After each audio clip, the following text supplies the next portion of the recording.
Hi everyone and welcome to my video on differential equations involving a function of the dependent variable. Yes, that's the end of the video because the title was long enough. No, I'm only joking. My name's Darren from Maths Guru. Thanks so much for joining me for this specialist maths video if you're here in Australia, or basically just maths content if you're all around the world. What am I looking at? Well, it's behind me. We're going to know how to solve differential equations of the form dy by dx equals g to the y, or g or a function of y. Now again, this is going to build on all of the stuff we've done before, and if you haven't already done so, and you head over to mathsguru.com, all the videos for this course and so many more are available over there. Hopefully it'll be helpful for you, and it's free to sign up. And while I'm at it, feeling very, very needy, if you can subscribe to my YouTube channel and give this video a like, it really would mean the world. Nobody watches math videos. I mean, come on, you're only watching it because you had to, and probably YouTube had nothing else to put up for this video. Right, that's the needy stuff over. Let's go on. Right, past learning. Well, we've looked at so many different ways of differentiating and integrating in previous parts of this course that it's all becoming a little bit like, no, it's not, because there are lots of different ways to apply this and to trick you. Right, so now, as I say, we're going to be looking at the idea of functions written as dy by dx is some sort of a function of y.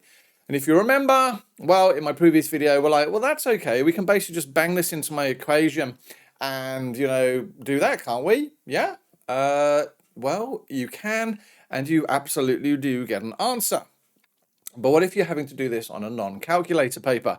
Well, if it's a non-calculator paper, you have all the tools at your disposal to be able to help you through this question. So shall we make a start? Let's do that. Right, so we've got dy by dx is equal to 2y plus 1. Oh, okay, so so in which case y becomes equal to the integral of 2y plus 1 dx, following exactly the same as we did before, and we have a problem. Why? I can't differentiate that with respect to x. Well, you know why, don't you? Because there are no x's. So what we have to do is we employ a trick. Maths teachers around the world get upset when I call it a trick, but okay, let's just stick with it anyway. So I'm actually going to take the reciprocal of both sides. I'm going to say dx by dy is 1 on 2y plus 1, because now I can move the dy up here. I can integrate that, and lo and behold, I get, oh no I don't, try that one again, I get x. Right, happy with that? Okay. Now, whenever I see these questions, the first thing I always do is I look at the bottom of a fraction whenever I'm trying to integrate it, and I say, right, what's the differential? And in that situation, the differential of the bottom would be 2. Now, if I can make the top of the fraction the differential of the bottom, then life becomes much easier because it's just a natural log as an answer. So the differential of the bottom is 2. I can make that a 2 on the top by multiplying a half outside. It hasn't fundamentally changed the size of my equation, but it has made it much, much easier for me able to solve. So there or integrate. X becomes equal to 1/2 log modulus of 2y plus 1 plus some sort of constant integration. Now we have to put the modulus sign in there, and then we go back and we say, well, is there any way we can work it out for a positive and negative? Is there anything in this question that tells me, hey, we're just dealing with one particular case here? And what we know then is if y is greater than -1/2, this here will always be positive. All right, so we can now say then that x is equal to 1/2 the log of curved brackets 2y plus 1 plus c. Now that makes life a lot easier because then I don't have to worry about all the faffing around with trying to do two cases. When y is greater than half and when y is less, sorry, y is greater than -1/2 and when y is less than -1/2. All right, okay. Remember, log can't be 0. So what I'm now going to do is some manipulation. So we've got x minus c, so take the c over. I'm going to multiply both sides by 2, and that's going to give me log of 2y plus 1. All right, raise everything to the power of e. E to the 2 brackets x minus c is equal to 2y plus 1. Let's use a bit more space over here. So what I've got here, we've got 2y is going to be e to the 2x minus c minus 1, or y is equal to 1/2 in brackets of e to the 2 lots of x minus c minus 1. And hold on a moment, why do my answers vary? Because this doesn't seem to look the same as that, does it? Well, actually, we can make it look the same by using something for, exponents or index powers. Because what I'm now going to do is rewrite this in a slightly different way. I'm going to say y is equal to 1/2 e to the 2x times by e to the minus 2c minus 1. And again, if you're, pretty good with your index laws, you'll know why that and that are written the same. Well, bearing in mind c is a constant, right? And I'm going to use c. I know the Cambridge textbooks use k, but let's use c for a moment. I know c is a constant, so 2 times c is a constant, minus 2c is a constant, e to the power of that is going to be a constant, and so in which case what we can say is, therefore, y is equal to 1/2 a e to the 2x minus 1, where a is equal to e to the minus 2c. All right? And lo and behold, they are now equal to each other, or at least they look the same. All right, happy with that? All right, it's a standard maths sort of trick type of thing to be able to do, but it's important to know. So that was fairly important question. We like that one. What about this one here? dy by dx is equal to e to the 2y. Well, we're now not going to get tricked because we know that dx then on dy is going to be equal to 1 on e to the 2y, which can be written as e to the minus 2y. Okay, so we know that the x then is going to be integral of e to the minus 2y dy. So x becomes equal to minus 1/2 e to the minus 2y plus c. Oh, very happy. Thank you very much so far. What are we going to do now? Well, I'm going to move the c over. So I'm going to get x minus c is equal to minus 1/2 e to the minus 2y. Multiply both sides by minus 2. So I'm going to get e to the minus 2y is minus 2 lots of x minus c. Take logs of both sides. It's going to give me minus 2y is going to give me the log of minus 2x minus c. And y becomes equal to minus 1/2. The log of, and making that slightly simpler, is going to give me 2c minus 2x. 2c minus 2x, now again we have to be very careful here to say to the examiner, well, we know that there cannot be negative, so in which case we would have to have the situation that x is always less than c, all right? And there we go, once again, nice question. What about this one? Right, dy by dx is 1 on. Now whenever I see that, my brain is going, interesting. But more importantly, when I see that, there's only one way I ever see that. Generally speaking, that's for an inverse trig function. So let's see what happens with this one. So we've got dy by dx is equal to the square root of 1 minus y squared. So dx on dy is the reciprocal of that, is 1 on the square root of 1 minus y squared.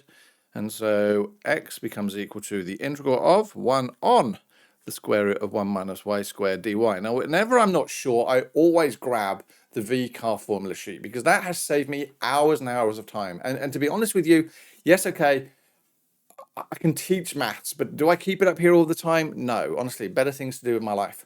But when I did the VCAR exams, when I first started teaching special maths, the thing that actually helped me the most wasn't the summary book, wasn't the textbook, it was actually the VCAA formula book. That was the one that nudged me in the right direction for probably 90% of the questions. Not to say you don't need a summary book, but I'm just saying there's a lot of stuff on that formula sheet that's useful. Right, yes, if I look up on my formula sheet, that is basically an inverse sine.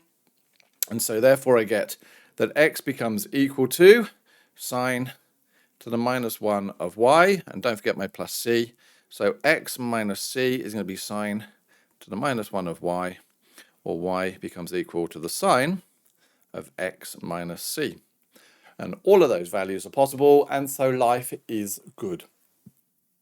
Well, in fact, life's always good, isn't it? Well, and if it isn't, speak to someone. What about this one here? The last one on this exercise. And yes, I could have put all of these in my calculator, but not all questions are done. And what about SACs? You know, sometimes SACs can be written as non-calculator as well. So what have we got here? dy by dx is equal to 1 minus y squared.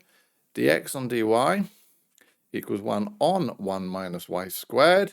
So x is equal to the integral of 1 minus y squared dy. Now, looking at my formula sheet, that doesn't help me, but it does actually ring a bell because we've done sort of questions like this before. That becomes 1 on, he says, 1 minus y, 1 plus y dy. And the second I see that, I'm like, oh, partial fractions. So again, shortcutting this just a little bit, that becomes equal to 1/2 the integral of 1 on 1 minus y dy plus 1/2 the integral, he says, of 1 on 1 plus y dy. All right, and then so doing that, we know that x becomes equal to, and I'm reading this off if that's okay, minus, should that be minus 1/2? Sorry, there's a minus 1/2 there. Minus 1/2 log of 1 minus y plus 1/2 of log 1 plus y plus c. Right, so as we've done before, so we're going to have x minus c is equal to, and I'm going to write this out as 1/2 log 1 plus y minus 1/2 of log 1 minus y. Okay, well, those halves I can multiply out now to give me 2. And those there will go, he says, deleting them. And we know that for log rules, that now becomes equal to the log of 1 plus y on 1 minus y. Okay, right, so take the exponent of both sides is going to give me e to the 2x minus 2c. I'm going to leave that hanging again because if you've seen the beginning of the video, you'll also notice that that has looked familiar, hasn't it? Yes, is equal to 1 plus y on 1 minus y. A lot of people go, what do I do now? Well, it's like the Spice Girls, 2 become 1. Multiply by 1 minus y. So you're going to get e to the 2x minus 2c multiplied by 1 minus y equals 1 plus y. Now, when you multiply these out, and I've literally run out of room, when you multiply that out, you're going to end up with 2 y terms that effectively you just put them on the same side and factorize.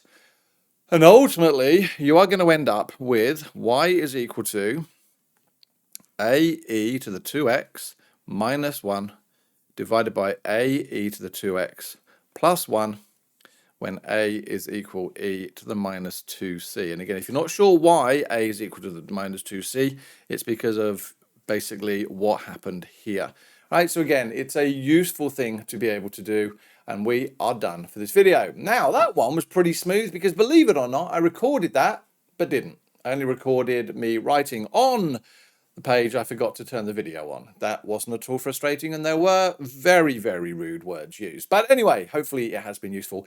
More content on its way. If you can, subscribe to Maths Guru. I said it's free, yeah? Absolutely. And downloadable lesson notes and all that type of stuff. And please like and subscribe. No one watches maths videos, and by doing that, you really just say to me, hey, dude, we watched your video. Thanks for the time you spent doing it. All right, I'm done. Take care. See you in another video. Bye-bye.